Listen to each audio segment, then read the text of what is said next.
Mukwaya n'abasuubuzi ab'omu katale k'e Nakasero tegeezeddwako nti embeera ku basuubuzi bano tekyeyagaza bulungi olw'abantu abeeyongera okweyiwa mu butale okutunda ate nga n'abaguzi tebalabikirako ddala. Waaliwo bantu awo wabweru ne ku street tekwaliko bantu abakolerawo. Naye kati weebali bangi ku street kujjudde abantu naawe wabweru wonna wajjudde abantu. Kubanga era kati tukola twandibadde tujaguza naye tuli mu kukola kubanga Uganda kati kofuna kolya.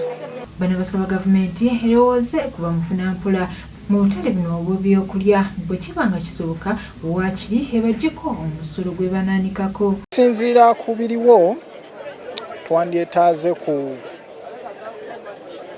gavumenti yaffe eyingirireko ku musuubuzi w'owansi naddala bwe tuba nga twetaaga okutumbula ebyenfuna byaffe kati nga wano mu matooke. Nsuubira nti omuntu yandibadde nga yaketandikirawo yakake oba omuntu ow'enfuna entono yeetaaga kye bandibadde kye bayita oba ngambe yandibadde taggyibwako musolo. Ate ye Susan Tushabe nga yakiikirira abakyala mu katale kano akasenti bali ku ddembe ayozezza gavumenti okutuuka ku lunaku luneeno olw'ameenunula era n'agyebaza okubayambako mu kununula obutale nti kino eno kyayambako mu kutumbula ebyenfuna mu butale.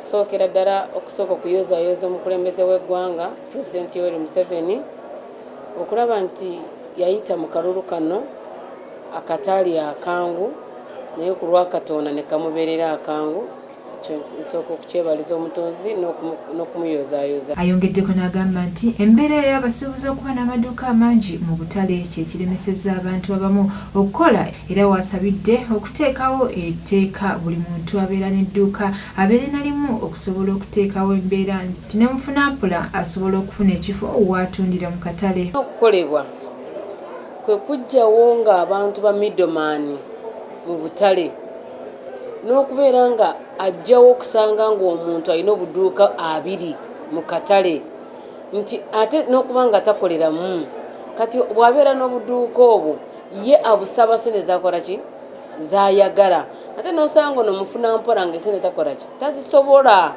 n'osanga ng'oli akugambye nti edduuka alyagala $5,000 naye nga mu butuufu tezijja mu $5,000.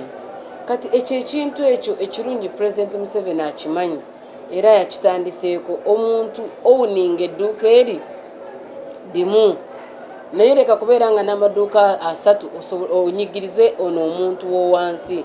Ekyo kintu kibi kye kirina okusooka okukolebwa ne kivaawo. Olunaku olwaleero lwe luwezezza emyaka 35 egy'ameenunula wano mu Uganda. Ramla Katumba, STV Select ey'enjawulo.